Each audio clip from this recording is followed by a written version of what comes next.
Hello and welcome to episode 396 of the Crate and Crowbar. It is the 4th of May, 2022. My name is Chris Thurston, and joining me this evening are Marsh Davis. Hello. And recently wedded Tom Sr. It is I. Congratulations, Tom. Thank you so much. That's wonderful. All right. You're welcome. Thank you for inviting me for your wedding. Thank you for inviting me and Alex to your wedding. And sorry as well. Let's please tell the story, Chris. Okay, so I'm going to tell a little story. We kick off the podcast with a little story. It's nice to be back, by the way. Tom got married. That's great. A much delayed wedding because of the pandemic, and lovely for the third RSVP to be the one. That was really great for everybody. I imagine for you as well. And so anyway, the day rolls around, the Saturday, and me and Alex agree that we will share a cab. Various reasons, the two of us attending. And Alex pre-books a taxi. He books it on like the Thursday, I think, for the Saturday to pick us up at 1 p.m. to get us there for 1:30, and I believe that's when we're asked to arrive. This so far is not an amazing story, but bear with me. We get to 1:10. The taxi was supposed to come to my house, pick me up, and then go to Alex's house, pick him up. We get to 1:10, and the cab hasn't appeared. Alex and I are texting back and forth. I say texting, we're using Discord, that's not important. And Alex then gets a text from the taxi company basically saying, really sorry, we just sort of haven't done it. If you want to wait, well, maybe.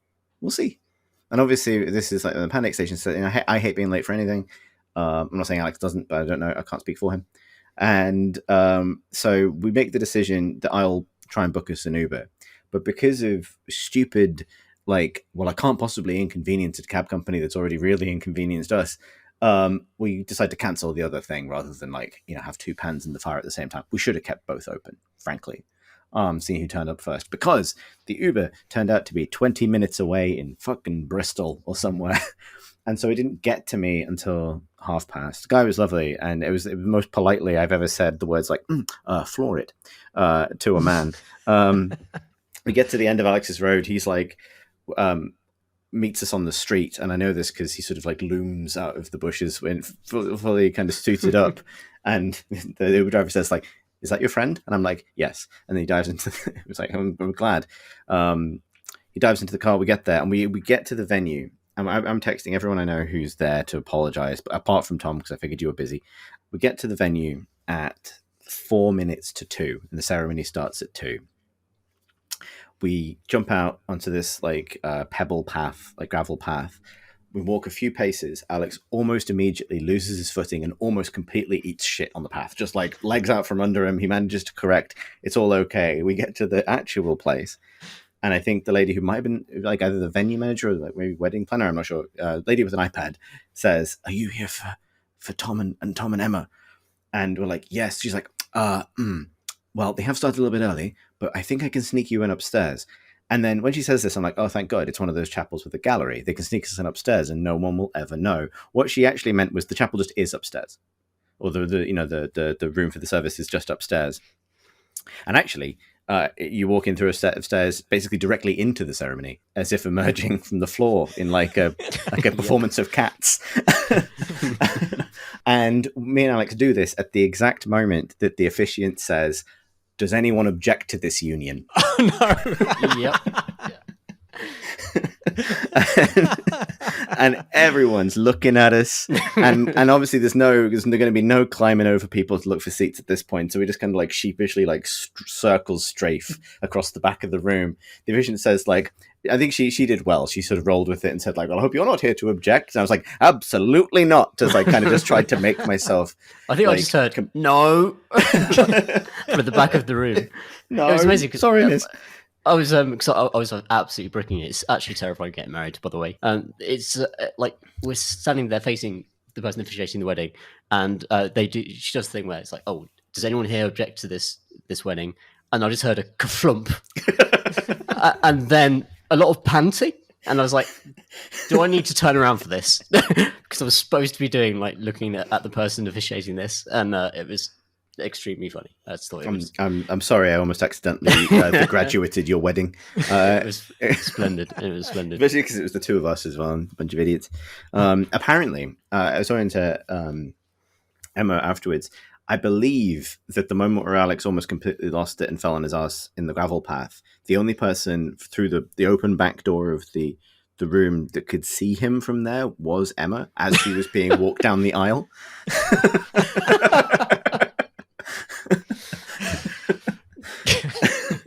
And I feel like at this point we just settled into the role of like, oh, we're the clowns. Like, you know, we've got the kind of like, you know, the Rosencrantz and Guildenstern. Not that all weddings have those. I don't believe it's one of the things, like a pair of fools. But I you know, love that, you know, Crate and Crowbar moment did happen in a pretty key moment at the wedding, I would say, like as ceremonies go. But it was yeah. fabulous. I mean, I was saying that, like, you know, I don't know if it, like, I think it is the worst time to walk in. I don't think there is a worse time, because it's not like you could walk in during the vows and like you accidentally get married to Alex, right? Like, that's not going to happen. Like, it's not like, you know, one of us misses the cue and says, "Oh, I do," and then it's like, "Oh shit, you've ruined the whole thing." You know, the legal window was open and now you're married. Like, you know, whatever. That's not quite how that works. But you know, it really did look like we'd burst in to stop the wedding. Just the British graduate moment. Yeah. Well, I'm so sorry I wasn't there to also fuck up your wedding. It sounds like a great time. it was really good fun. We had a great time. It was lovely. Thanks for telling the story, Chris. That was that's all right. nice to hear your side. I'm yeah, I'm fascinated to hear your side. Well, I suppose I have, but it was yeah. I'm sorry again that we're like this. No apologies required. I mean, to be fair, it is other pretty bad for a cab company to just cancel 10 minutes after on Yeah. a 2-day pre-booked cab. I'm just saying, that's It's pretty true. bad. It's true. That's pretty Can't bad. argue. Oh, it's nice to be back doing podcasts. I feel like I should also say at the top of this, sorry, regular listeners, that we had a bit of a timing wobble in the last month. Shit's been crazy, and it's slightly less crazy now, so we can get back to something resembling a regular schedule starting this week, which is nice. Woo. Feels good to be back to normal, although I did realise that absent-mindedly, the window for Zencaster, the software we used to record this, is incredibly bright. Don't know if anyone else finds that. Just, I don't know if it has a night mode, but it is just pure white, basically. And so I just instinctively, as I was telling that story, put my sunglasses on because they happen to be on my desk.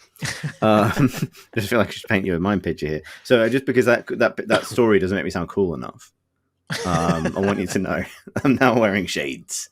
I probably will be for the remainder of this hot summer PC games pod. Marsh, Yes. you're going to regale us with the truth, I believe, of the news. We're actually going to do some news because there is some news. Yeah. Would you like well, to kick us off? Yeah. It's from one marriage to a different kind of marriage. A marriage of business and intellectual property. I object to that. Yeah, the news is that Embracer Group have acquired Eidos and all its IP, buying it from Square Enix for $300 million. That's it, really. I mean, the Embracer Group is probably better known as its former name is THQ Nordic. And it's this massive holding company that in turn owns a bunch of other massive holding companies that in turn ultimately own studios such as 3D Realms and Coffee Stain and Gearbox and Ghost Ship Games and Gunfire Games, which I always confuse, Free Radical, Volition, Bugbear, and a whole bunch of others, as well as board game and comics properties like Asmodee and Dark Horse. So, but it's interesting, particularly because everybody's keen, I would imagine, among our listenership, to see another Deus Ex game, and perhaps this purchase makes it slightly more possible because I don't know. I mean, I don't particularly love consolidation, and I've railed against it on this podcast in the past. But I don't feel like this is consolidation, since it's not like Eidos was a set of independent studios to begin with. They've sort of simply been like spat out by one amoeba and then immediately swallowed by another. But I think this is probably a better amoeba for them. I never felt like Square Enix really, intermeshed, with Eidos really well, and like the IP is so different, and didn't seem to know what to do with the latter, to the extent that Eidos had pretty much given up on making games based on its own IP after a couple of like underperforming but expensive installments, and that just seems like a massive waste. So yeah, what do you think? The Deus Ex universe, as was advertised many years ago, never quite emerged, did it? The kind of like cross game intermeshed with mobile presence sort of modern living world experience never came to fruition for any of Square's stuff apart from, I don't know, Final Fantasy MMOs. So for those games that are just such dedicated single player games, if they are allowed to be made on just those terms and just to be fine to be a self-contained first person action adventure thing, that would be super positive, I think. And the only chance of Deus Ex coming back in a recognizable form. Yeah. It's always odd, isn't it, when something like Deus Ex in this case, or Tomb Raider as well, which is also affected by this, enters this sort of a holding company this size, is you don't really know what sort of expectations are going to be placed on it. What sorts of projects it's going to be asked to, or kind of business goals it's going to be asked to hold up, right? Because I agree with you. Like through that, like kind of various sort of like levels of options there, as you kind of described the various places already owned, there are the odds that it ends up at a company sort of lean enough at a project, kind of scoped appropriately enough to get you like the sort of contained single player thing that you're describing, which I think is almost certainly what everybody would want. However, it requires the kind of stars to align in terms of expectations on it. I can equally imagine it landing in a different company's lap. Let's say Gearbox, for example, right? Like as a kind of like, well, in order for this to be a worthwhile business venture, it needs to be a service game of some kind. It needs to have that kind of, it needs to play that kind of role. So I feel like you really don't know. I mean, I kind of agree with you. Like, I think it's a, I wouldn't say, like, I'm not ready to say it's necessarily a better fate for those properties, but I think you're also right to point out that, like, I don't think anyone really knew what was going to happen with them under Square Enix anyway. So it feels like a big roll of the dice, or we've just kind of like thrown them into a, I'm gonna make a worse analogy. It's like they've been taken out of one particular tumble dryer and put in a different tumble dryer, but this one is on. Yeah, I mean, I kind of think that they've already made the mistake of trying to make big service games out of properties that would be better served by single player games. Like, I think that's the reason that these studios have been so massively undervalued. Like 300 million is insanely low for several studios of that size with that amount of, already there employed talent and IP ready to go. It's peanuts, which means that the last few installments of, say, Lara Croft or the Avengers games or the Guardian of the Galaxy, they must have been incredibly unprofitable in order for that price to come down so low. Yeah. But I don't think there's anything, there's nothing intrinsic to that studio's talent or the quality of the games that they put out that say, the last Deus Ex game, Mankind Divided, could do so poorly when Cyberpunk, which is an inferior product in lots of essential ways, was essentially able to sell a very, very similar fantasy with wild success only a couple of years later. Like, I think there's just... I think they just looked at the way that and the last Lara Croft game had done poorly, and they took a lot of incorrect lessons away from that. And one of the ways in which they thought to modernize the studio's output was by jumping on trends, matching them with the Marvel IP, I think was a mistake. I mean, I'm interested to hear your take on this, but I wonder if you think, as a result of those games' underperformance, whether like Marvel IP is generally something which is locked to the films and those actors. Like there's not the people who are fans of the Marvel Cinematic Universe won't necessarily have any buy-in into a game which uses those characters, but in a different context. Do you think that's true? That's an interesting. I feel like in order for that to be measured in a useful way, you almost need more to compare that game to, right? Like that, because so correct me if I'm wrong, but as far as I know, Guardians of the Galaxy seemed to do fairly well. It did critically very well, and it won awards. I don't know how it sold, which would be interesting to figure out. Obviously, the Avengers game struggled. The Avengers game was also, I think, a tricky proposition for a number of reasons. As a kind of quasi MMO, it's a confusing game in a lot of ways. Whereas I would say, for example, I think it's fairly abundantly clear that the Insomniac Spider-Man games have done incredibly well.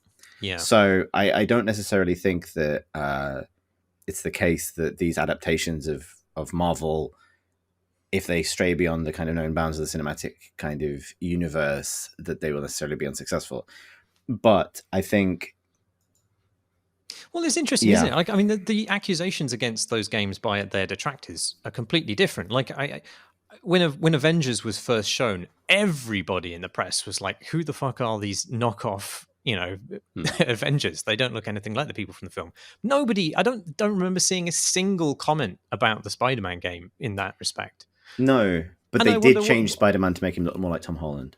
I know they did, but like, but I don't think anybody was asking for that, which is curious. No, people complained when they did it. Actually, maybe the answer is people will complain either way. People definitely. I think there was. I did see, and I saw a mild amount of it when the Guardians of the Galaxy game was announced. Right, like the off-brand Groot of it all. I thought the characterization was fantastic in that Guardians game, though. Like, it was might have been in some ways quite a rote third-person action game, but it really built in proper cathartic character moments to each of those characters and took more time and care over them than perhaps the films did, I would argue. So I think that there's just excellent direction behind that makes it more appealing. I think also both the Avengers and Guardians of the Galaxy, in terms of the wider culture, are movie properties. Whereas I think Spider-Man has a much longer legacy, being in various different guises. So I don't think there's necessarily the expectation that like a video game version of Spider-Man would look like Tom Holland. I wonder if it's like I'm gonna make the old man point, but maybe it's like, don't get your old man point out, Chris. Nobody wants to see that. I've got a story to tell you about Raiders of the Lost Ark. Don't know if anyway. That sounds like a total non sequitur. It's not. But I'll get back to it. All right, I'll just say it. Okay, so rewatched Raiders of the Lost Ark the other day. And I think it stands up, etc. But the evil monkey in Raiders of the Lost Ark, the little Nazi monkey. Yes. There's a bit where it climbs into a truck window, and it goes. It's just like a short clip of it climbing up into the window of the open window of a truck, and it looks out and it goes ah, and its dick pops out, and really quite explicitly, and when we were watching it, and there was like, wait a minute, and we went back and checked, and yep, it really does. And so I was like, well, okay, because obviously the bit at the end of the film, or towards the end of the film, where Belloc like eats a fly, right? Like famously, the fly just crawls into the actor's mouth during the take, and they just went with it. That is such like a famous movie blunder, like not blunder, but like weird movie fact, like the stormtrooper hitting his head, that I was convinced that the Raiders of the Lost Ark monkey penis must be like one of these like famous weird cinema moments. And so obviously I immediately Googled like Raiders of the Lost Ark monkey penis, and like no one was talking about it. Like, why is no one talking about this? And it's not even on the IMDb. I checked all of the different areas of the IMDb page, from like goofs, continuity, anachronisms, all of it, historical inaccuracy. It wasn't under any of those sections. Issues with equipment, all of the equipment visible. I checked equipment visible. No, none of it. And if you want to see this, you can go on Pip's Twitter feed. She clipped it. And produced a horrendously graphic GIF to zoom in to prove the point.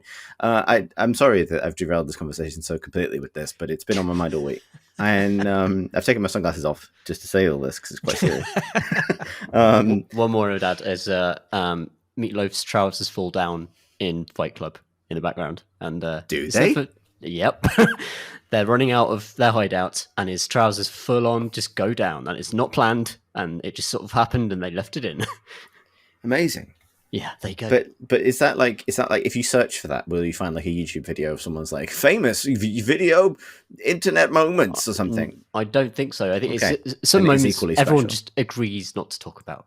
Right. Yeah. For just our collective dignity. But I mean, I was surprised because it is hard to not see it when you've seen it. Mm-hmm. Anyway, what was I talking about? The point I was going to make was about Fortnite, I think. Yeah, so you're right, Marsh, that Avengers is a multimedia property like Indiana Jones. But what I was going to say is that, like, I think maybe the precedent for, IP crossover into games like Fortnite at the moment is so deep and broad and almost probably expected by a younger audience that I think, and maybe I said this at the time, but like an Avengers MMO is sort of, in terms of the amount of time it's asking for and what it's offering in return, i.e. social play, progression, these kinds of things, is weirdly competing with games like Fortnite, where if you want, particularly like the previous season of Fortnite, you can just be Spider-Man if you want, or you can run around as Doctor Strange now, right? Like that sort of thing. I'm not saying it's the same thing, but I think in terms of the mind share of like who needs to be won over by that to buy into the game and where they're playing games and what they're playing and what their time and money is being spent on, it's actually a fairly big target to aim at, even though it seems like such a gimme if it's like we've got the biggest IP in the world. Yeah. So that would be, it's like the old man point, to return to the beginning of that tangent, was going to be, yes, it's cool, but is it going to get them away from their Fortnites? The answer, I think, is probably no, as it may well prove to be. So that's all I've got to say about the monkey's dick in Raiders of the Lost Ark. That went places. That news segment. Yeah, it did. I mean, surely is that the end of the news? I mean, like, surely we've got more to say about. We hit all the key points. Ruining somebody's wedding, a monkey's dick has popped out. I mean... Those. I mean, if you're just joining the podcast now, those are different stories. I imagine. Oh God, Alex. If he had eaten it on that pathway and his dick had popped out, that would be a good moment. Sorry, I'm just imagining that. It's very funny. Right. So, I mean, fucking hell. I mean, if you like, I could. There's a segue here, but it involves more of me talking. But the segue would be to games that you wouldn't expect to be service games when everyone's expecting a single player game. Do go on. Thanks, chaps. I'm talking about a game I've been playing a lot, actually. I checked the timer and it's like I'm about 16 hours in. Vampire the Masquerade Bloodhunt. Oh, delayed response. Thinking about which one that was and then saying, oh. Actually, I thought there was an extra subtitle coming. So did I. Is there? No. They've been pretty measured, actually. Good for them. Good Lord, good for them. Is this good? I yes, really want this to be good. I really like it, and so I'm gonna preface this by saying that, like, so it's by Shark Mob. I just wanted to confirm who the developers were, and cause I believe, I don't know if Shark Mob are related to, but I think, wasn't this originally like a CCP thing when they got the World of Darkness thing, and it's on some Lao motorbike MMO, I think, didn't they at one point? Yes. MMO for a while. It went on for years. I'm not quite sure the kind of journey that IP has been on in the last couple of years, but this is the Battle Royale game. And I will say this straight up. I fully expect this game to pointedly annoy a certain a swathe of people. And I'm not going to discount the fact that people very much want a new traditional Vampire the Masquerade RPG. I can sympathize with that. I pretty much agree.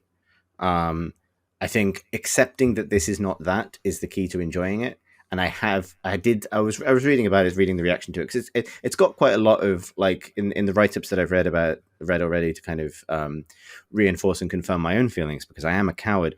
A lot of the reaction of the people playing the game has been, oh, it was pretty good. And a lot of the reaction in the comments has been like, this is not our Vampire the Masquerade, which I think is honestly a really boring point if you accept that different games can exist in the same setting, right? No. Okay. But I just wanted to kind of call that out, just to put it to bed, because I think saying, like, why isn't this more like a single player RPG is pointless, and it's better to assess it on its own merits. What it is a battle royale game set in the moonlit streets of Prague, where you play as either solo or in a group of three, a group of vampires under the Camarilla, the Masquerade of the Vampire the Masquerade setting, out in the world to fight each other for plot reasons as a red gas unleashed by the Vatican closes in. Really? Yeah. Yep. Oh, wow. The Vatican has released its red gas that civilians, normies, can't see and don't suffer from, but gradually corralling the vampires into one place. And the Is it plot, really from the Vatican? Yeah, it's from the entity, which is. Are they announcing like multiple popes at the same time or something? It's yes, it's If you get caught in the smoke, you become pope. One by one. Exactly. That's a great idea. Pope Night, we'll call it. So yeah, it's because the streets are being patrolled by the Vatican's like vampire hunting special forces, who are simply called the Entity. And the story is that effectively, like, the Anarchs, who are the vampires that don't follow the masquerade, have kind of broken the masquerade en masse, and so they're kind of like, they do want you to be immersed in it, and some of it is that, you know, when you're playing officially, all the vampires that aren't on your team are Anarchs, and those are the ones that you're hunting, and that's the hunt, right? You're out to hunt them, and that's why winning is being the last ones alive. I see. And so the core of it, and the reason it's so, and it's interesting to trace its influences. It's definitely influenced by Apex Legends. It's definitely influenced by Warzone to some extent, and Fortnite to some extent as well. It's a third-person game with very fast-paced kind of like over-the-shoulder gunplay, which is most similar to Fortnite actually, but it feels substantially kind of chunkier. Frankly, the guns and melee weapons feel better than Fortnite's, but it's a similar kind of gunplay. If you've played Fortnite, I played quite a lot of Fortnite in the last year. What it mixes into that is traversal systems and abilities that bring it a little bit closer to Apex. So you're very fast as a vampire, and you can do the sort of like crouch slide into leap sort of stuff from Apex.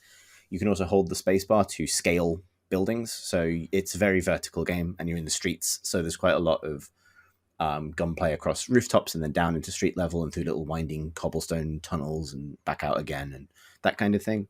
And then on top of that, the kind of vampire you are gives you different powers. It's actually, it shakes off the orthodoxy a little bit in that you don't have like an ult or anything like that. It's just, you have two powers, one of which is normally either protective or traversal or both, and the other is usually something kind of the more aggressive or strategic, sort of tied to who or what you are. So and the traversal power is always linked to the bloodline that you're part of, and then the other power is specific to your class. So for example, the Bruiser, who are the kind of the big muscular tough himbo vampires, can jump real fucking high in the air. They can just boing and they're off. Off they go, just boinging off somewhere new.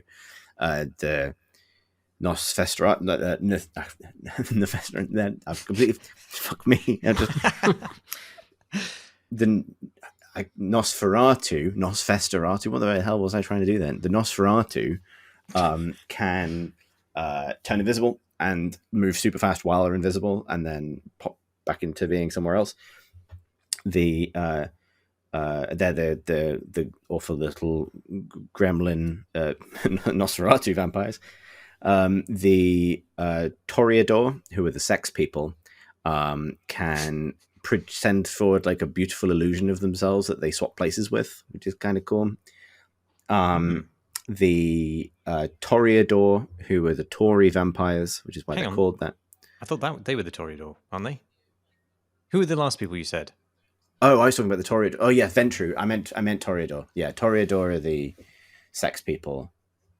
Right. Ventru are the Tory vampires. Sorry, yeah. That's okay. Right. Yeah, they can simply turn into marble and become invulnerable to damage for a time while they run around doing what the fuck they want. Handy. Have I missed anyone? I don't think I have. And then within that, there are these different classes. So like there's I'm going to damn myself to say it again, a Nosferatu vampire who can place a little like landmine full of like sewer garbage, because of course he can. He's a little trash boy. There's a Toreador who can like basically like detonate themselves like a flashbang, like because they're so beautiful. There's like a Bruiser that can do like a force shockwave that travels forward as a kind of both a damaging and pushing back kind of wall of air that also deflects bullets. It's kind of cool. Anyway, you combine all this stuff with loads of like guns and things to pick up and all the kind of vertical mobility, and it works really nicely as a kind of very sort of fast-paced, semi-strategic action game. And then on top of this, you also have like a few other mechanics. So there are civilians at ground level, and the various civilians will have different kinds of blood based on their kind of like qualities as a person. And these would come in different colors. So you have like a vampire vision thing that you can tap, and it's actually, this is their one soul borrowing from Hunt. If you tap the vampire vision mode, you suddenly can't see shit, but you can see blood, civilians basically nearby. You can see sound all of a sudden. So if you hear gunshots in the distance and you press that, you'll see them rippling, like roughly where they're coming from. And you can see like ammo, because for some reason they can smell ammo. But it's very helpful. When you're in that mode, you can see what kind of blood each civilian has, and these amount to stacking bonuses. So if you get like, I think if someone is sanguine by nature, then their blood gives you a heal over time effect that's always on. And if you collect it 3 times, then you get the maximum bonus. My favorite one is if people are simply melancholy, they massively increase the cooldown time of your escape ability. I don't know what this means, but like if you can eat 3 depressed people, you become fast as fuck. Like you can go anywhere.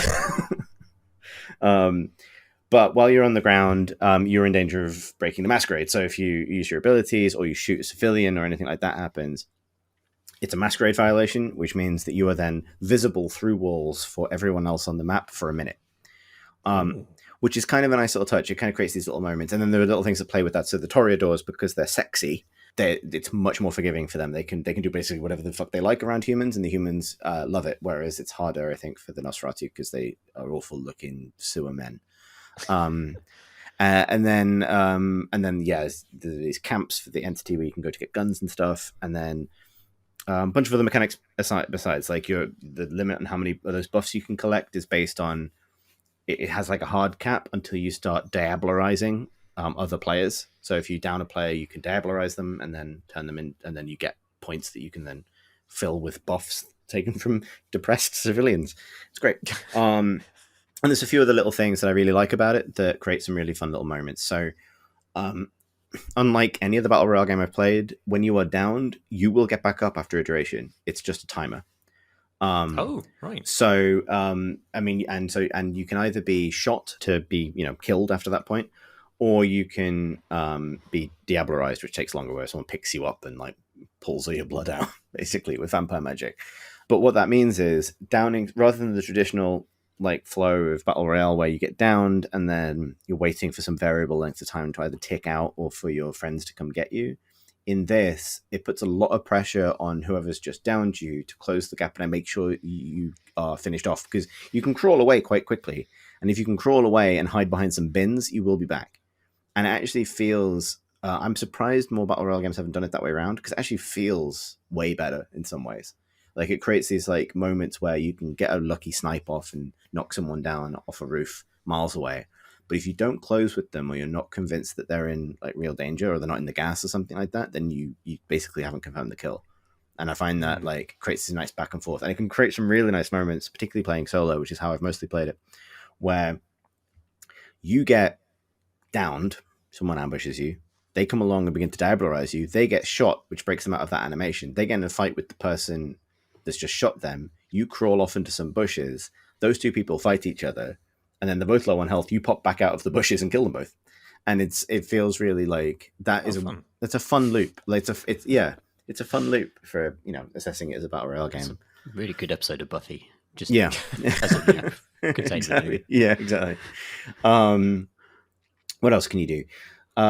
You can do extensive dress up. There's like character customization for each of the classes. It's not like characters in that way. It's not like you're James the Toreador. Look at you go. It's like you just create your own people. You can give a Nosferatu hair, which looks very funny for some reason. Normal hair. And then there's lots of like cosmetics and things to playing kind of, sexy goth dress up, basically. Which is, I assume you can mix and match for the teams. You don't have to be one clan. No, you absolutely can. Yeah, you can mix and match on the team. And actually, when when a friend of pod, Paul Canov, and I have been playing it, because we're two, but it is trios. We've always been like, because I mostly play as either the a Ventru lady or a Toreador lady, and he often plays as Toreador as well. And so it'll just be two extremely severe looking women. But I think the real meta class at the moment is one of the Nosferatu like prowlers. And so it will often be like two very severe looking vampire women and this little gremlin boy, which is a vibe that I relate to painfully. It's been a lot of fun, particularly because some of the cosmetics are locked to particular clans because they are all animated differently. They move differently to each other. So you can tell what they are, the best thing is they all feed differently, which is really nice. They have different like animations for feeding, which are very characterful. Quite enjoy them. But yeah, but some of the cosmetics are universal, including this sort of like I've just been dropped off at my first school disco waistcoat and tie combo that apparently all the Nosferatu wear. So yeah, they look like they're trying, bless their little socks. So I love the idea that they've incorporated so much of the actual sort of lore and the different classes, but also the masquerade itself as into a battle royale format. I think that's a super cool thing to achieve. Yeah, it doesn't really feel like it's not quite the full fantasy of the masquerade, as in like we're passing among humans living their lives, but actually I'm super hot, which is always the fantasy about the masquerade, right? That's true. Like, because the humans are just stood around on street corners, like going like, well, it's quiet tonight in Prague. Oh fuck! And like very occasionally, like because you heal by either feeding on civilians, feeding on players, or down in a blood bag, neck in a blood bag. So occasionally you'll be in the middle of a firefight and you'll just need to find a civilian, and they will flee from gunshots and stuff like that, which can be fun. But like, the experience of being a civilian in this Vampire the Masquerade isn't like I was seduced by a pale stranger in the club. It's like a man fell out of the sky, did a roly-poly on the ground, ate my blood, and then boinged back up off on the roof, like to continue his AK-47 gunfight. It's a few of the nice things I like. One is that particular drops are kind of randomly scattered, as is typical in a battle royale. But certain kinds of drops are familiarly found in certain places. So there are like police vans. If you open the back of the police vans, you usually got armor. There's ambulances. You can break into pharmacies and tailors' shops and other places and be fairly secure in what you're going to find there. Inexplicably, tailors have guns and antique shops have melee weapons. Who knows? The antique shop one is funny because it has like 5 chests in it that you can open, and they're guaranteed to almost certainly contain a melee weapon. But the only ones that would qualify as antiques are the rare melee weapons, which are like these paired vampire swords or a katana. Most of the melee weapons are either a bat with a nail in it or a fire axe. So yes. A lot of the antique shops are inexplicably full of just like bats with nails in.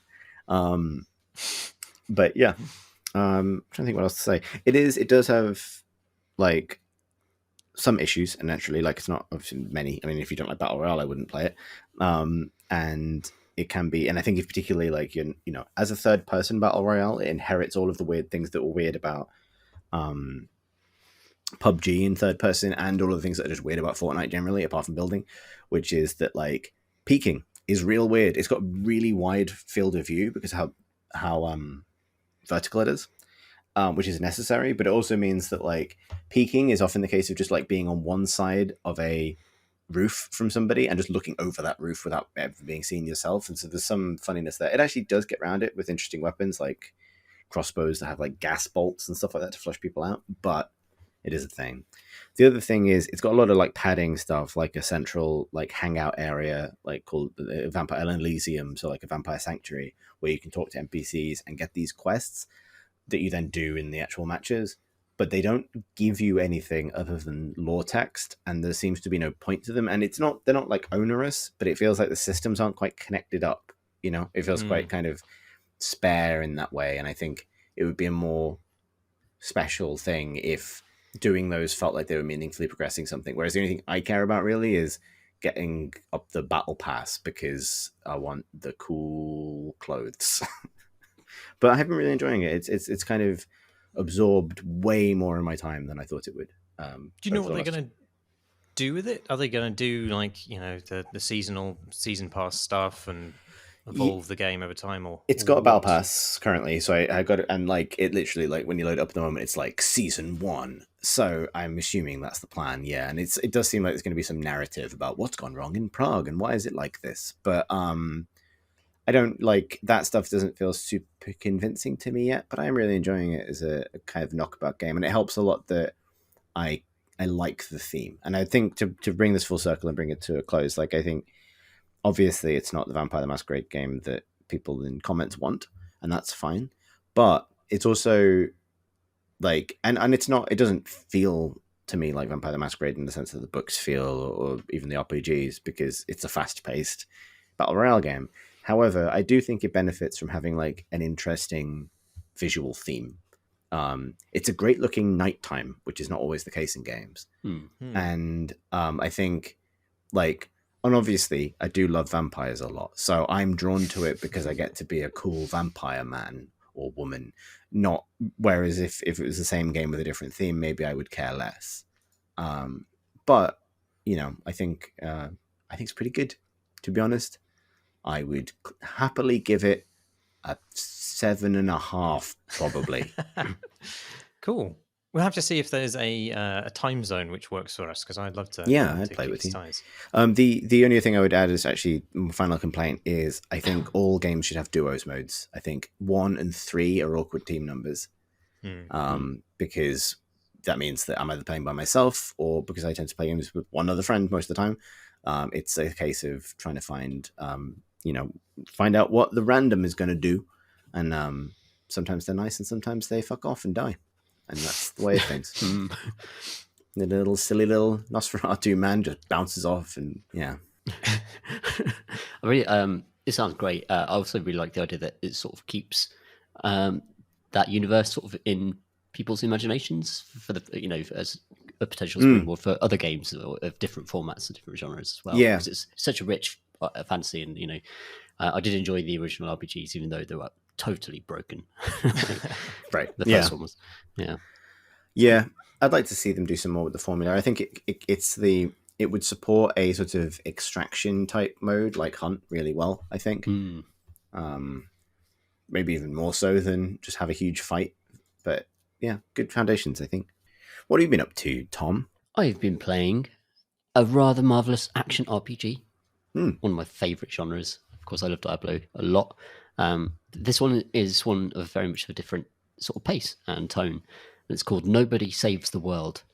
It's from Drinkbox Studios, who made Guacamelee, which I think was a side-scrolling beat-em-up type thing. I didn't actually play it, but just based on what I've heard about it, this is actually a top-down, punch loads of monsters, get new skills, and then level up type deal. Except, for me, it sort of embodies some of the most exciting aspects of the genre and presents it in a super accessible way that I think is actually is great for the action RPG.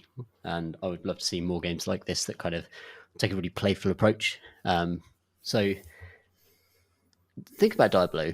Think of that kind of irritates people about Diablo 3. Lots of sort of like hardcore fans of the series was that there weren't like skill trees in a very sort of defined way. You didn't have to sort of like put a huge sort of sunk cost into developing your character.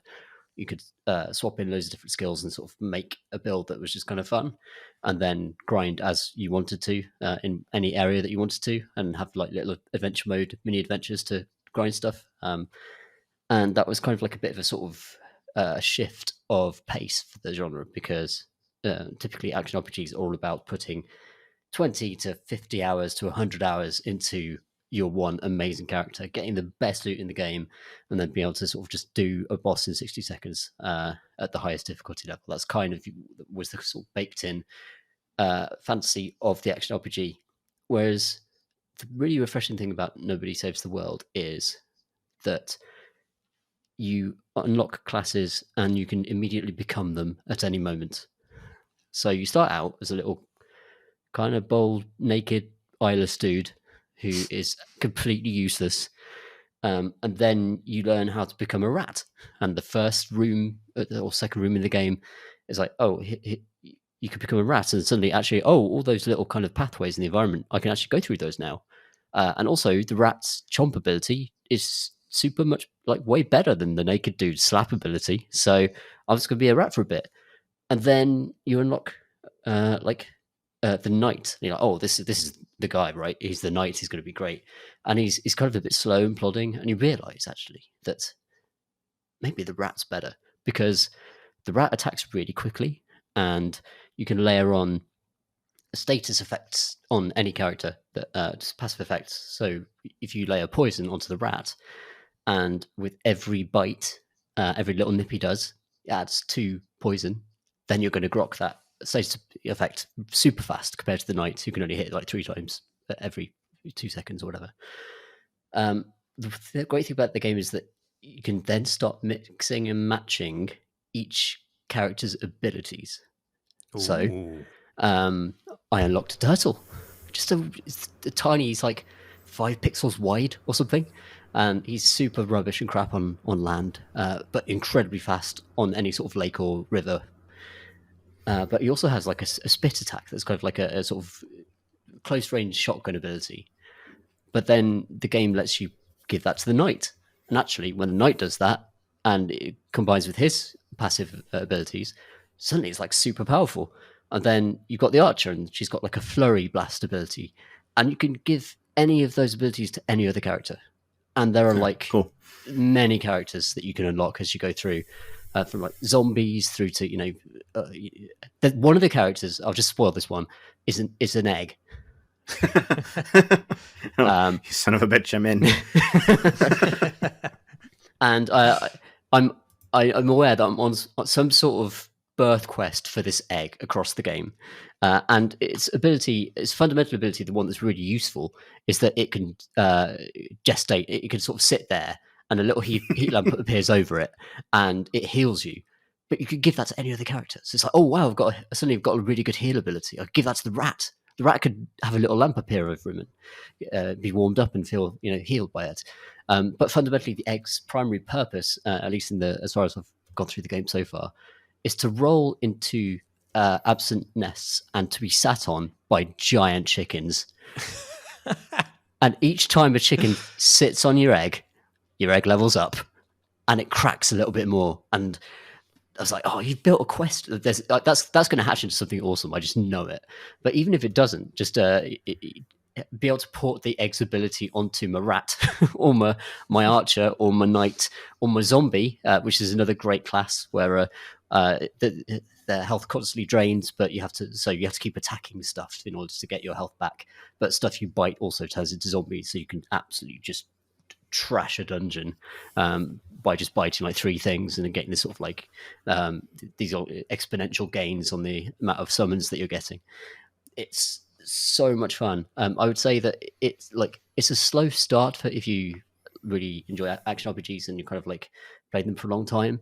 But I think games like this can rescue genres, honestly. Like I think games like this can actually introduce people to an action RPG without any of the baggage and just have it be a really fun kind of cartoon, lovely, bright world, a really fun experience, but with really kind of genuinely exciting experimental mechanics at the same time. I'm completely taken by it. I love it. I think it's brilliant.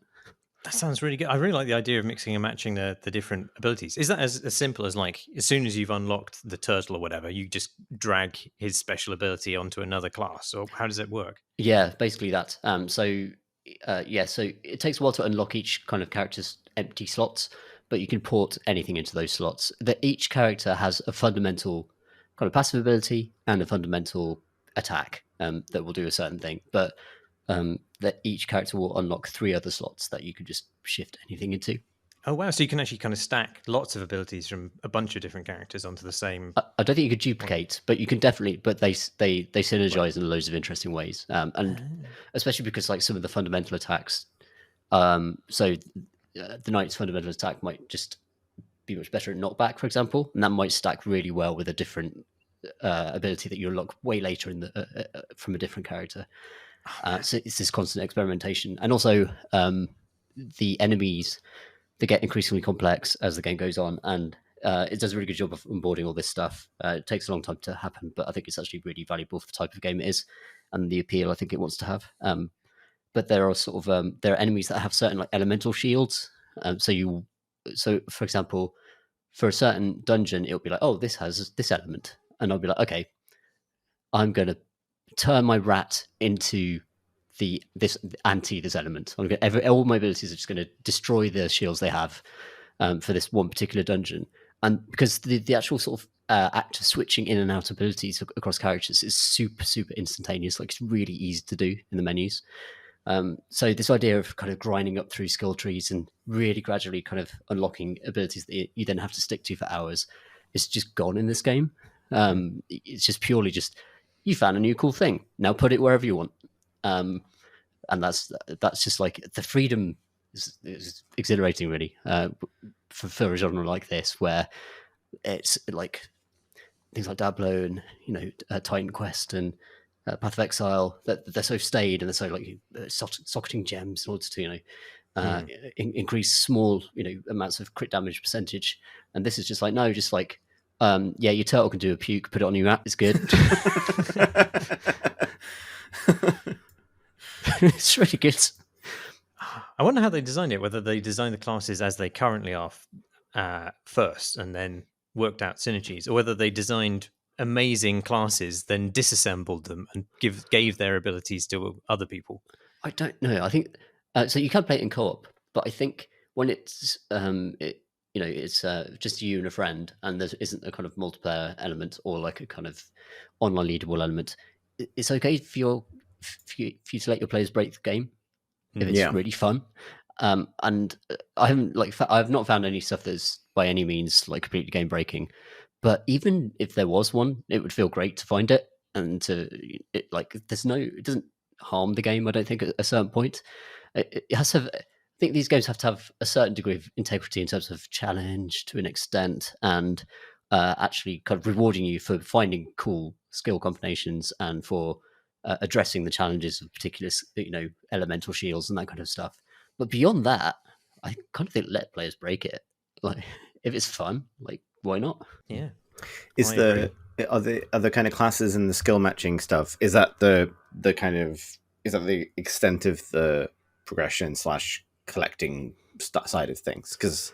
Or is there like a loot element as well? Sorry if you mentioned that already. It's just something that wasn't clear to me. No. They're really, I think there's a very light itemization in this. I don't think that's actually like much equipping your characters at all. It's purely actually skill based. Now you mention it, right? And you're gated by the number of stars that you acquire, and you acquire stars by beating dungeons, and for completing incremental challenges that teach you how to play the game, like kill 100 enemies with this element, for example. Right. And it's not gated based on traditional XP bars.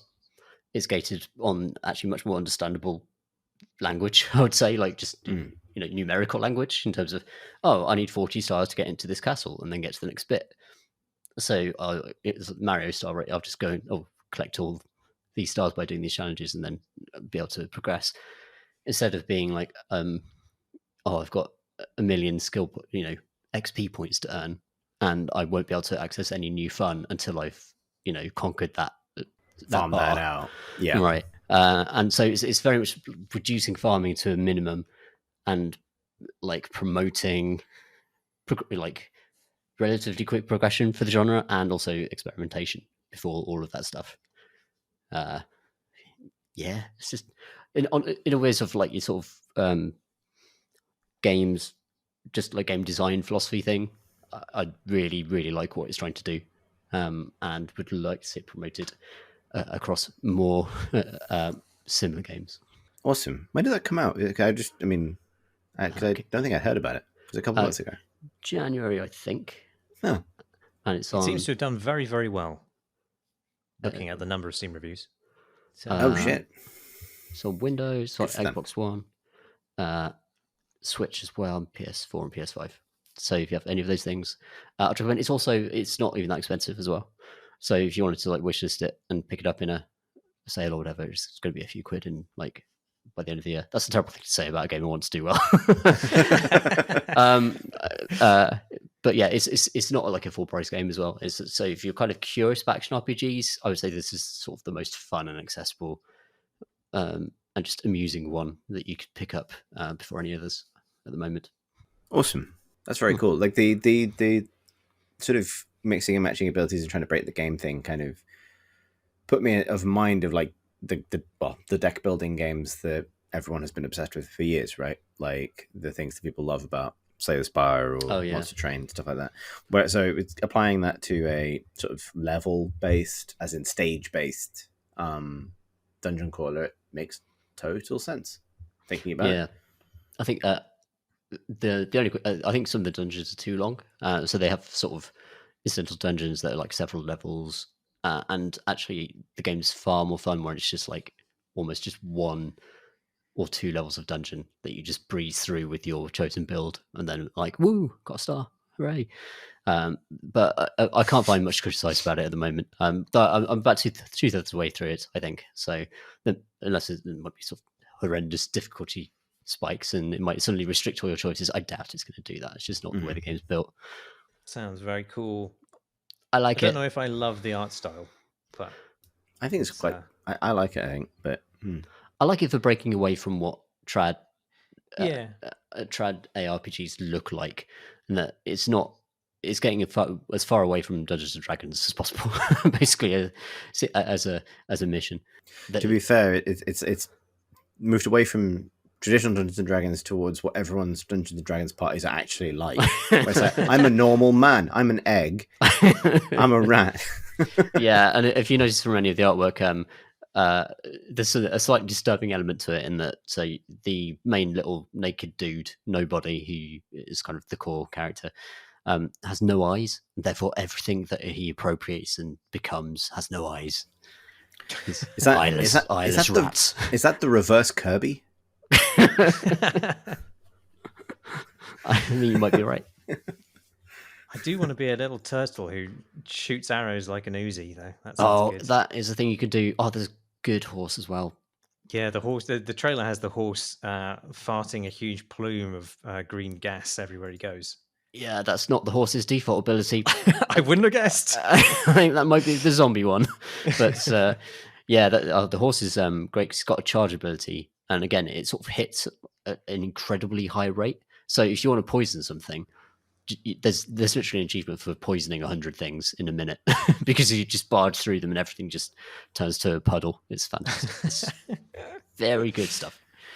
So what's it, without, if it's not too much of a spoiler, is there a mega combo, like a super combination of synergies that you think is awesome? I haven't found it. I'm so I feel as though the turtle vom squirt thing has huge potential. So it's on my sort of like mental checklist of things to combo with other stuff. It sounded like an Activision earnings call for a second there. Is that between that and the horse's dash? I think if you can squirt and dash at the same time and also chain that with some very good cumulative effects, I think there's something there. The Fisher Price squirt and dash. It's a squirt and dash horse. Marsh, what have you been playing? I've been playing Weird West, which I believe Chris has also played. I have also played Weird West, yeah. It's a game from the new studio. I think, are they called Wolfeye? I think they're called Wolfeye. It's the studio that's been spun up by Raf Colantonio, who is one of the founders of Arcane, which is a studio responsible for many of the immersive sims beloved by us and our podcast listeners. And a man once famous for denouncing the press as sneak fucks. Sneak fucks, yeah. Completely accurately. Yeah, exactly. Can't feel hurt by it. It's true. But the pitch of this, I think, is kind of incredibly appealing to me. Like it's meshing that sort of that massive reactivity of the immersive sim with sort of pseudo-isometric Fallout 1 style presentation, and it's got this Western inspired setting. It's full of dusty plains and red rocks, but that setting has been corrupted by terrible magic. When I first saw it, I thought, oh, Dishonored meets Desperados. Oh yes, please.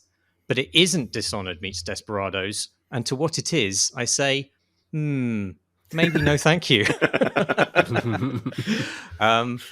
It is more like I suppose, like I don't know, Fallout 1 meets Teleglitch. I think would be maybe a more appropriate combination if you're being super generous. I think judging, but judging by its critical response and the Steam reviews, people have been super generous to it. I think I've personally struggled with it a lot. I don't think it's like aspirations to RPG. They land well for me. It feels very cursory. Like, yeah, I'm all for like lightness of touch in this stuff, but the dialogue is meted out with such terseness and there's such sparse detail that I've found almost no way to be invested in this world.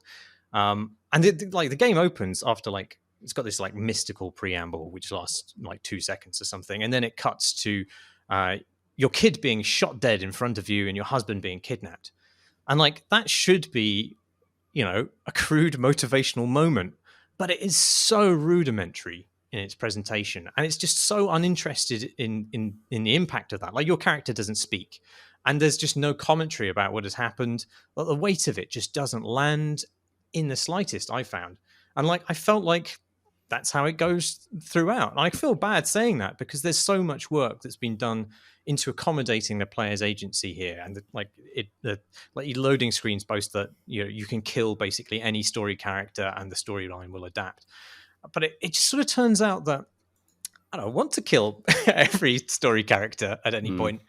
What I want is to be persuaded by the drama of whatever situation I face. And actually, it doesn't matter to me if there's really only one option. If that one option is presented in a way which I find convincing for the course of action that my character might take.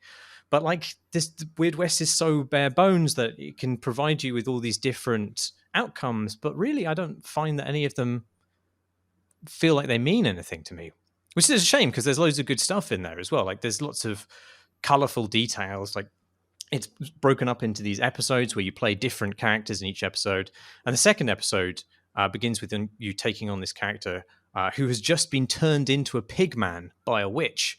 And not only have you been turned into a pig man, the witch has then tried to feed your soul to a suicidal magic tree, which is, you know, it sounds really, I mean, it's very relevant to my interests as somebody who's written literally a horror game about hogmen.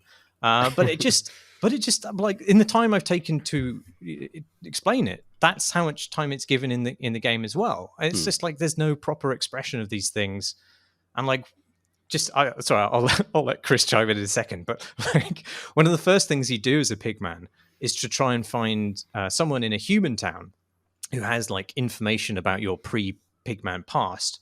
And obviously, because you are a horrible mutant hogman, you're not welcome in the human town. And you think, wow, finally, this is going to be a great setup for some really interesting interactions with people. But instead, you just sort of scoot up the side of the map. You find the character. It takes 2 lines of dialogue for her to be on board. She gives you your next quest, and you leave. And that's it. It feels really just like that entire idea has been thrown away. And I found it very disappointing. And there's lots of other problems too, but we'll get to them after Chris has had his say. Well, so I don't disagree with anything you said. I find it really fascinating because there's a lot that I really admire about it. There's a few other things I wanted to call out. Like, it has this commitment to, and I think it's a fascinating problem that it's approaching, where it wants to give you a ton of agency. So in addition to, you know, that sort of kill any character thing is the flagship thing.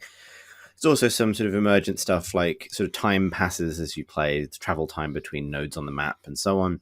And, you know, it's reactive in the sense that if you wipe out a little town, the next time you go there, maybe it's full of bandits now. Or if you wipe out the bandits, maybe the townspeople have come back and they've rebuilt. And there are newspapers in the game that react to your actions. You can take on bounties and as the first character and go and kill those bounties, and in doing so you change the balance of powers of various factions. All of this really deep reactive stuff, the simulationist stuff that people often want from these games, which is really cool in principle. And then there are systems layered on top of that, like if you save particular characters, people will like you and they'll have a chance, those characters might have a chance to show up during other gunfights to bail you out and kind of chat to you momentarily afterwards in a super cursory way, just to be like, hey, and it does some work to try and make sure you're seeing the consequences of your actions. Like, when someone does show up to bail you out of a fight, it will say like, Marsh has shown up because you cleaned his fridge.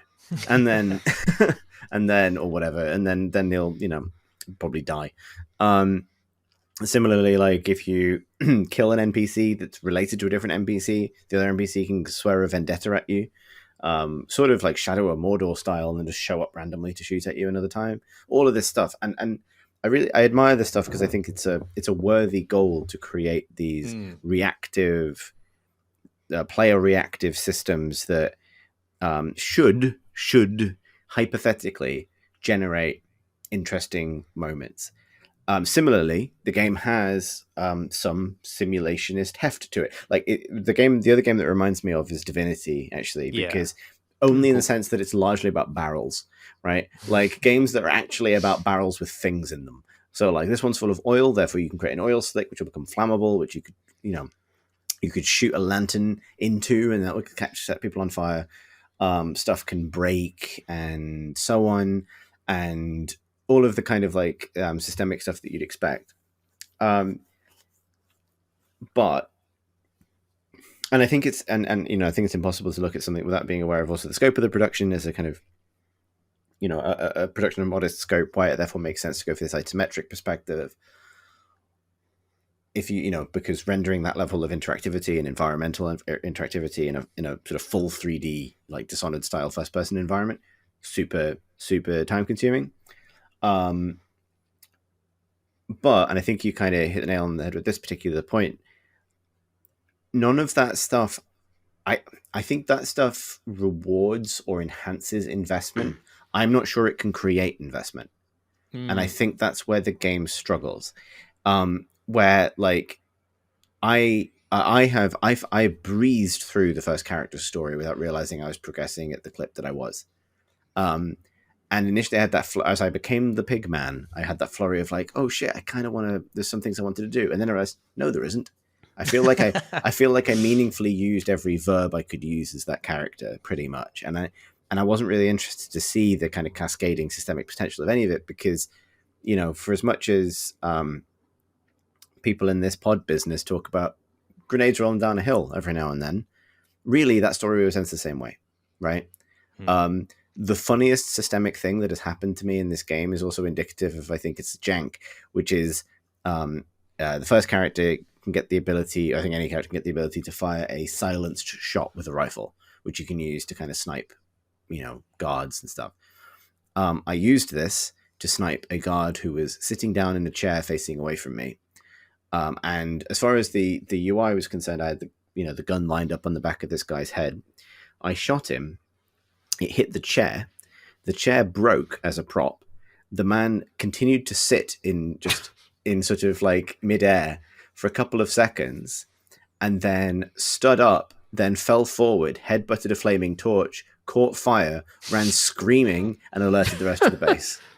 And I was like, "Yep, drama." I have a question. I've not played this one, Yep. but I did wonder if I go into it just being prepared to not have any emotional engagement with it whatsoever.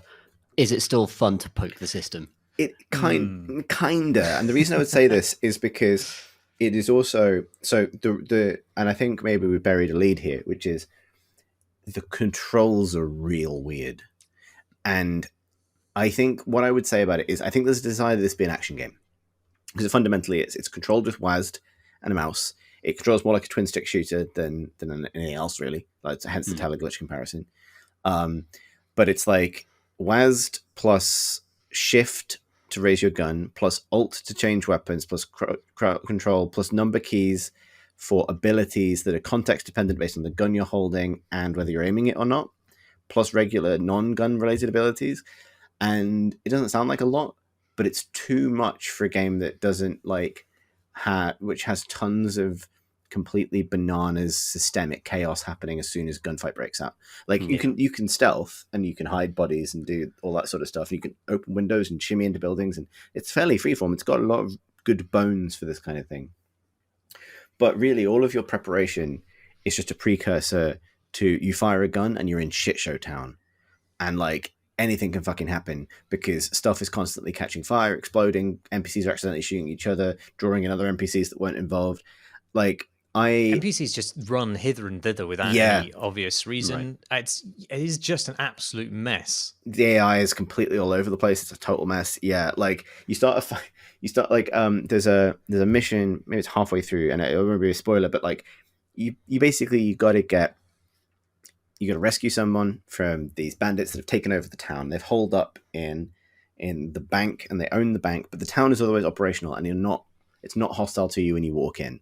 And there's a few different things you can do to get access to that building involve talking to different NPCs. It's cool. It's an open-ended scenario. You could also just break in, you climb in through a window, you can do anything. I did a particular thing that meant that the boss wanted to see me, which let me walk in, and then my decision was I just walked in, and rather than bother with the conversation, just use my fanfire ability to fire all 6 rounds of my revolver into the boss straight away and start this huge fight. At which I'm in a 2-story building, at which point every NPC in the map is running up and down every staircase all the time. Like in all circumstances. Yeah, exactly. It's just full on, like you've literally, it's like, it is actually, it's like kicking the hornet's nest, right? Like it's just activity. And I remember that time because killing the bandit boss got me 10 renown. Like I'm an even more renowned bounty hunter now because I've killed them. And I've got my own posse with me, and we're in this tense gunfight. But it's not really a tense gunfight because we're not really taking cover or like, taking advantage of the fact that we infiltrated their most secure position, because my allies are just running off wherever the fuck. Everyone's running off wherever the fuck. I'm just shooting anything red until it stops. At one point, while just stood on a balcony shooting NPCs as they run randomly in different directions, I accidentally shot a lantern that set fire to the porch of the local post office. And because of this, I got knocked down for vandalism and lost 10 renown. So the amount of renown I gained for infiltrating and gunning down the evil bandit lord in cold blood, I lost for doing some minor vandalism during the ensuing gunfight.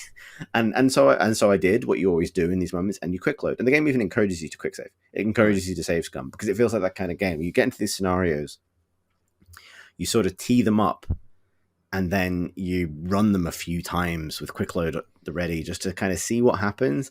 And the moment you get an outcome that you feel is kind of favorable and felt cool, you move on. And that's really... Does it load quickly enough for you, Chris? Yes, it takes it's fast long for me. Yeah. I've got it. It's on an SSD though, so maybe that helps. I have it on SSD as well. It's not super long, but it's long enough to feel onerous when you are reloading a thing that's going to end in a clusterfuck every time. It is. I mean, it is weirdly like a gunfight in Hunt Showdown. I will say that. It's just a total clusterfuck and everyone's on fire for some reason. Well, I don't know that it's even that fun. There's no. I don't find there's any kind of possibility for intentionality in these gunfights. Yeah. Like, I mean, you mentioned the lanterns. Lanterns are situated often on the roof of mine shafts that you're going down. And there is no vertical aim, so you can't control what thing you're shooting at, whether you're shooting at the lantern or you're shooting at the man below it. And often it'll lock on and shoot the lantern instead of the man. And you don't have any say about that. And not only do you not have any say about it, the lantern and the thing it is attached to is invisible because it is between the camera and the action. Mm-hmm. And the game, like... I would be really interested to know if it was always designed as a twin-stick shooter. Yeah. Because it doesn't feel like any of those environments, or indeed the kind of ways in which they're presented, are natural to that genre. There's loads... The camera is not helpful in describing what's around you, and there's loads of problems with how it calculates what to make transparent. I've emptied a clip into a visible tree before because it was between the camera's point of view and an opponent. And that just isn't... That just shouldn't ever happen. Is there any sort of like pause function? Like Divinity gets around it in that way by just saying pause and rotate. No, but there is a slow-mo Max Payne style dive. So if you're willing to Max Payne dive everywhere, you can slow the game. I am willing. It doesn't last quite long enough, is my feeling. And then as soon as it's over, you're just back in the fray. And it's also limited by mana as well. So, I mean, cowboy mana. Whatever that is. Cool. Beans. Like, I think it's kind of telling that Company of Heroes 3 has pause as a kind of like they've acknowledged the fact there's just sometimes too much going on across the whole battlefield, and some players would rather pause and actually think about what they're doing. And that's kind of seems even more important for these sort of chaotic environments. I think Divinity sounds like a really good comparison. Yeah. It sounds like this game's kind of bad though. I I think. I mean, the problem is that the stealth doesn't really work either. I think. I mean, it's hard to know what is like a poor combination of systems not meshing together, different design aspirations not sitting well together, and what is just glitchiness that will be addressed over time. But like, there's loads of problems with the way that stealth works, and part of that is just the inconsistency in the way its rules operate. So like, if you're visible but at some distance away, a guard that can see you will have a little question mark appear over his head, and that alert state will begin to fill up until he goes aggro. But sometimes they will just carry on their current route, and sometimes they will see you and immediately divert from their route and investigate, but not go full aggro. I don't know why it does that sometimes and why it doesn't do it other times. And if you're holding a body, regardless of the distance that you're at, they will come running over. But not go full aggro. They will always come running over, even if they've glimpsed you for like a millisecond from way across the screen. And sometimes bodies you're carrying literally over your shoulder can be visible even when you aren't. So you can be holding a body slung over your shoulder, crouched in a bush with the stealth icon above you, and the entire criminal gang will come rushing over to look at the body of their fallen comrade, but not be able to see you holding it. And then they'll go, it was probably nothing. They'll cycle out of their alert state and just go back to whatever they're doing. To be clear, the body isn't just going, help, or anything like that. Like, right? No, they're actually still okay. Yeah, it's. I mean, bodies that you search the inventory of become visible, even if they have been previously hidden. So you have to pick them up and drop them again in the same spot. What? There's other things like. There don't seem to be animations for transitions between sitting states or resting states. So NPCs will just pop into a chair or pop out of a chair instantly at a range of like a meter or more, meaning that you can't predict when they will pop out of the chair and start facing you, which is a problem in stealth. Or if they'll pop into a chair as you go to grab them and they're out of range. You also can't grab someone from a chair, so... And if you're holding a body and you save and quick load, that body vanishes along with any mission critical keys they might be carrying. So like, these are problems with the game. I think a lot of them are just bugs and they could be easily addressed, but you don't know for sure that they will be. And I don't really feel like, even if they were, that the game would feel like super robust. It's got that creaky feeling of something that's been built by people who were like, for the first time, encountering the design challenges of the thing that they were aiming for. So like, for example, you have AI companions, and these companions chitter and chatter all the time in text dialogue boxes, which are presented often, because they're following after your character, in the center of the screen, obscuring you and everything you're doing. And that feels like just an unforced error, Stop telling me about the weather, Marsh. I can't see. My boots are full of muck, he says for the 800th time in this level. Damn, it's hot. But it is genuinely a relief when one of those MPs just stands next to you in a fire and burns to death, because at least you don't have to listen to them. And at least you can see which inventory you're trying to look at. I think I'll skip this one. It sounds like even time in the oven will be. I think a long time. It's an interesting one, because I think there's like it has also been interesting, kind of consuming the positive things, because I've had moments that I've had these glimmers of like, this feels cool, like early bounty hunting mission I took. Figured out that the target was just sort of in a little shed, basically like cabin in the center of a compound, and I stuck into the compound, took out a few of the guards, just enough between me and the thing, slid open a window, threw 2 sticks of dynamite in, and fucking booked it, and that was the mission complete. And that feels cool when you pull off something like that, and it's a little scheme and you've done it yourself. The Hitman thing, the Far Cry thing, that's it's there. But me telling that story is also me eliding the fact that on my way out, every NPC in the area, just like half of them, went to investigate and started burning in the fire, and then ran around in circles and fell over. And I think it's the thing I find interesting about this, to kind of zoom out from the game a little bit, something you can't do enough in the game, I will say, is that it's sometimes hard to, it's an odd thing to criticize a game which very clearly has like noble or very ambitious design intentions, right? Some of its big ideas are in defiance of genre orthodoxy for open world action games or open world RPGs in terms of really leaning hard into not saying no to the player in terms of, you know, what you can do in many ways. But honestly, the thing I kind of challenge about it is like, does that lead to fun or investment to the player? And I've had an okay time with it. I did feel compelled to go back, and I think I want to keep playing because I do think the world is pretty. I think the world itself is pretty compelling. Like, I like the character designs, and I like the kind of the various sort of, you know, kind of horror elements mixed in and the various kind of supernatural elements mixed in. I kind of want to know more about it. I kind of want to know where the story's going, kind of.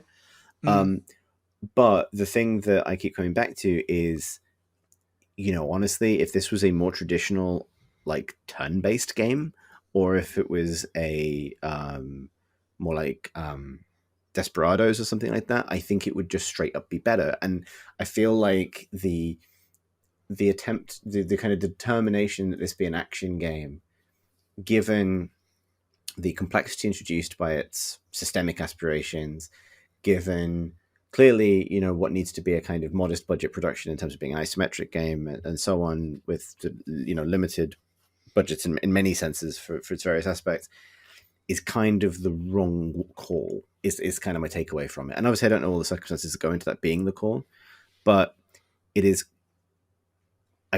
it's funny, I find myself torn because the part of me that, you know, struggles to invest the time that 100+ hour RPGs need, is sort of grateful that I've been able to blitz through this and get the measure of it while having every single gunfight be a fairly trivially easy shit show, frankly, even on medium difficulty. Because if I just sort of give up on finesse, I can basically just muck my way through things.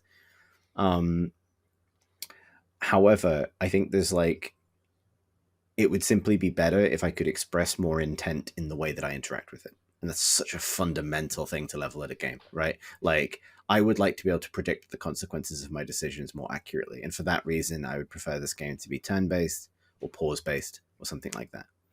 You know, I would like to have fewer enemies and fewer companions if the ones that I engaged with behaved more predictably.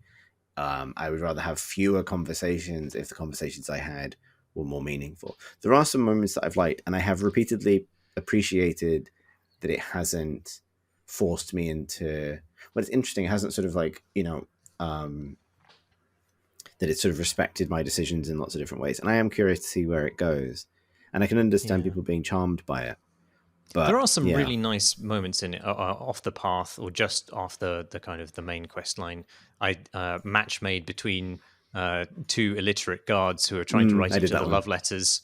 That was nice. Again, though, didn't really get into it. Like the fact that one of them was illiterate didn't become more of a thing than a note, basically, and he just accepts that what you're reading him is at face value straight away. So it doesn't kind of build on that. It feels like there is. Yeah, I agree with you. I think I would have definitely exchanged longer, meaningful dialogues for the incredibly cursory plentitude that there is. And it's a shame, because even when it is doing the sort of reactive stuff, there's quite a lot of railroading that happens as well in odd circumstances.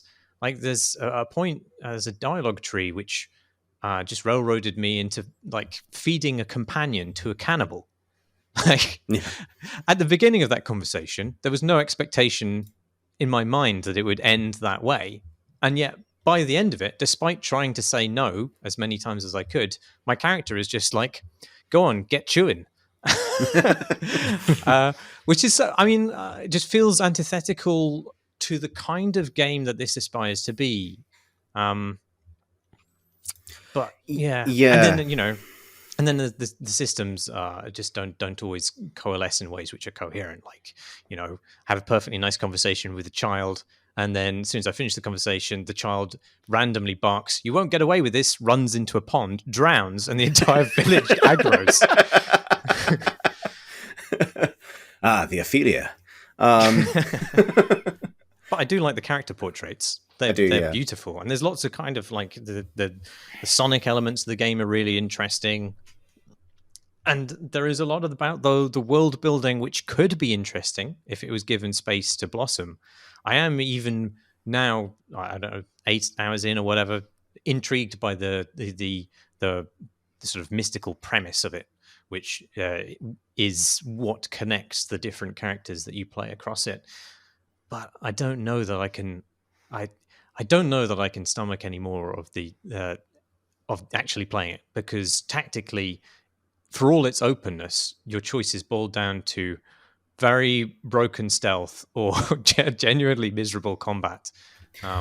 This is a shame. Yeah, I feel like the bits which sort of show its honorable side are like you have the random encounters as you're kind of traveling between locations, and most of them are fairly rudimentary, but the ones that you expect to be reactive to you will be reactive to you, and that's good, frankly. Like if you encounter the weird witch's right and you interrupt it, you'll get a different outcome to if you let it happen, and those are sort of good fundamentals, and if they feel like sort of reasonably GM'd random encounters in a role-playing game or something like that. And the good thing about that is I believe that those little moments where it does react to you create a sense of trust at the game, so that your behavior is sort of meaningful in some ways. But then, as you say, on the critical path, it does feel fairly railroaded, to be honest. When you finish the story, you get this like little list of like, these are the kind of state changes you've made to the world that will carry forward, because the stories are consecutive. So the way you leave the world with one character will affect it for the next one, which is cool. That's cool. But like, I wasn't really sure that I had done half the things that I'd done. I was like, it was sort of like, oh, that's news to me. I guess I did make that choice. I suppose I wasn't really aware that it was a choice. And that is sort of, to me, more interesting than compelling. And I think that's kind of what it boils down to, is that, in some cases, I think my, I know for a fact that like my people killed statistic is not as interesting in this game as it would be in like a Dishonored, for example, because in Dishonored, I feel like I'm exerting a lot of control over who I'm killing if I am choosing to kill. I'm not saying that Dishonored's system of punishing you for playing the game with its most fun tools is a better outcome, but like to the point, it does feel like a tabletop RPG or a setting for a tabletop RPG that I'm exploring, but where all of like the combat encounters are resolved by playing like table football. Like, you know what I mean? Where it's like, well, I guess we'll, rather than rolling some dice and making some strategic decisions, we're just going to enter the chaos box for a bit and we'll see what happens.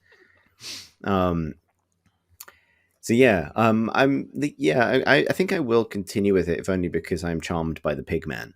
I have to say he's much more winsome than the initial starting character. I'm already invested in, because I think it's just that the setup is much better. You're playing an amnesiac Pigman character who has found themselves immediately in diabolical circumstances they don't understand. Whereas the first character, it's like you're given literally no backstory. It's like, oh, your child's dead, do revenge. And you're like, well, I don't know. I didn't even know that kid. Yeah. Why would I care? I think it does hang a lampshade on that somewhat, I think, given the kind of the metaphysical sort of... But they need to do something to motivate you or get you engaged or invested, and they don't replace that with anything. They give themselves a get out, but then there's no... Yeah, it's very... I would say it's very simplistic. Like, you get to make some choices about the fate of certain characters that you might have come to see as allies, for example. But there's no real sort of substantive relationship there, really. Like... there's quite early on, you get taught to have companions by being given the sheriff's deputy as a companion. And that guy kind of followed me around for ages until I wanted to replace him with someone more powerful. And I did. And he basically, and then it was like, the thing popped up to say like, best friend for life, traveled together. And this person's now on the list of people who can show up to bail me out. And he said something like, your name is Jane. And the first thing he says, well, Jane, traveling with you has been the most meaningful experience of my life. And then his entire character model transformed into a different character and he walked away. Changed in terms of dress, ethnicity, everything. Just like I was like, Godspeed, son. I'm glad you found yourself. I don't think that the actual writing of it is particularly poor. I think the writing of it is as good as it can be, given the minute space that it has to achieve its objectives. I find myself torn over better with more writing, partly because I am generally personally in favor of like keep it quick and make me care. You know what I mean? That kind of thing. Yeah, sure. But I think it's less that there's not enough of it. It's that it's quite perfunctory. And I'm interested in the design challenge of what you would need to do to slow things down and let it breathe in a way that encouraged the player to care, you know, in a way that like encouraged the player to invest in those relationships. But I think this is a problem that affects so many games with this systemic element. Like, you know, ultimately in a systemic story, you're limited by what the system can produce. And games are very good at telling you stories about things catching fire, basically. And not very good at, and then occasionally that means that the character you've been traveling with for a while burns to death. But they're not very good at generating sort of other things that give stories meaning in terms of either emotional significance or even just themes and interesting, you know, repetition, rhyming, mirroring, doubling, any of the kind of devices that suddenly lift a story up and help it feel like it's sort of got kind of some kind of weight to it, which is because those things help transmit the sense that an author is guiding this experience for you and is actually laying out something with some meaning for you to uncover. Systemic games naturally fight that. And so it just feels like an unsquarable problem to me, despite obviously some very noble intentions. And I'm no longer in the press, so I think me saying that just makes me a fuck. I think it's a sneak fuck. A sneak fuck. Oh, okay, yeah. Okay, yeah. I'd be really interested because I appreciate. I think someone on Discord. I'm forgetting who, and I apologize. I'm not going to click too deep to find out right now because I'm speaking live into the microphone. But I think someone did, said that they were kind of excited, liked the game, and said they were excited to hear what we say about it. So apologies to that person. Sorry about that. Yeah, exactly. But I'm fascinated because obviously I think the reason is it is so close to a set of kind of design considerations that I find really interesting, but the reason it misses for me is some fairly fundamental stuff. Like it's also just like even little things like it's very fiddly on inventory management and encumbrance, and it's boring, frankly, to feel like you have to go through every corpse because ammo scarcity and cash scarcity, but also don't really want to because you're going to fill your inventory very quickly with stuff that identical guns that you're dismantling by holding G on each of them to turn them into bullets. Like this kind of the busy work of it, like it does really feel like there's a cool world there and a very cool set of systemic ambitions, but interacting with them should be more slick and intentional than it is, and cut out, and less busy work. Yeah. Oh well. I like the pig man. So I think that's all the time we have time for as sentences work. As Roy Batty once said, that's all the time we've got time for. Yeah, I think it is. Thank you for listening. Oh shit, I said that too soon. If you would, oh god, it's going well. I've got to remember how to do this. It hasn't been that long. If you would like to, I'm sorry, I've just had too much Diet Coke. I'm going to try Android malfunction. Yeah, I'm sorry. Yeah, I've battied it. I've really battied it. I'm just put my sunglasses back on, and I'm going to try and compose myself. And we're going to try that again. That, I believe, is all the time we have this week for the podcast. If you would like to join the Crate and Crowbar community online for discussions of this podcast, others, and other things, you can find that community on our Discord channel, link for which is on our website, crateandcrowbar.com. You can also find this episode and others like it on YouTube, youtube.com/Crate and Crowbar. If you would like to support the podcast, you can find us on Patreon at patreon.com/Crate and Crowbar. Thank you so much for everybody who already does. We'll be back next week with a lock-in of some description, and back with the Games Podcast a week after that, and so on and so on and so on, until we eventually get to 400 episodes, only 8 weeks from now, which is a terrifying thought, at which point we'll think about time and stuff, and then keep going. Almost certainly. I don't know why I made that sound so final. I think that's all the things I normally say. Because the thing that throws me is the fact that when we're still not really doing questions, appreciate that. We're going to continue to give that some thought, but appreciate the emails that we've had recently on the new format, and people's thoughts and feedback has been much appreciated. Thank you for that. I think that's everything, isn't it? Yeah. Yeah. Cool. In that case, I have been Chris Thurston, and I do not object to Tom and Emma's wedding. Glad to hear it. I've been Marsh Davis. I've been Tom Senior, a man who's been thinking for the past half an hour about the fact that I might be able to make that horse fart and spew at the same time. Welcome to married life, Tom Senior. And thank you for listening, everybody.